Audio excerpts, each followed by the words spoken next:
Bible ലോകം മുഴുവൻ വായിക്കപ്പെടുന്ന പുസ്തകമാണ്. കേവലം ഒരു മതപുസ്തകമായിരിക്കാതെ, വെറുതെ വായിച്ചപ്പെടുന്ന ഗ്രന്ഥമായിരിക്കാതെ, ഏറ്റവും കൂടുതൽ ഇന്ന് വരെ വായിക്കപ്പെട്ട പുസ്തകമാണ് ബൈബിൾ. ഏറ്റവും ആധികാരികമായി പ്രസംഗിക്കപ്പെടുന്ന പുസ്തകമാണ് ബൈബിൾ. ഏറ്റവും കൂടുതൽ കോപ്പികളുള്ള, കൈയെഴുത്ത് പ്രതികളുള്ള പുസ്തകമാണ് ബൈബിൾ. ബൈബിൾ എവിടെയെല്ലാം ചെന്നിട്ടുണ്ടോ ആ സ്നേഹത്തിന്റെ വീരഗാഥ ബൈബിൾ എഴുതിയിട്ടുണ്ട്.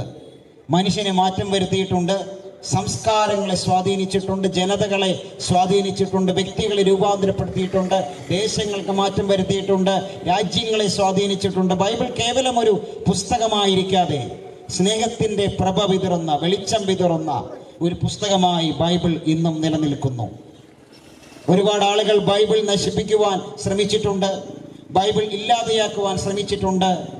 രാഷ്ട്രീയ പാർട്ടികൾ മുതൽ തത്വചിന്തകന്മാർ മുതൽ മതചിന്താധാരകൾ വരെ ബൈബിളിനെ ഇല്ലാതാക്കുവാൻ ശ്രമിച്ചിട്ടുണ്ട്. ബൈബിൾ അസ്തമിച്ച് പോയിട്ടില്ല.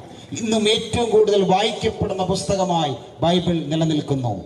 ഏറ്റവും കൂടുതൽ വിറ്റഴിക്കപ്പെടുന്ന പുസ്തകമായി ബൈബിൾ നിലനിൽക്കുന്നു. കേവലം ഒരു മതഗ്രന്ഥമായിരിക്കാതെ മനുഷ്യന്റെ ദൈനംദിന ജീവിതത്തിൽ സ്വാധീനിക്കുന്ന, രൂപാന്തരപ്പെടുത്തുന്ന, അധാർമികതയെ ഓർമ്മപ്പെടുത്തുന്ന, ധാർമ്മികതയിലേക്ക് നയിക്കുന്ന അതുല്യ പുസ്തകമായി ബൈബിൾ നിലനിൽക്കുന്നു.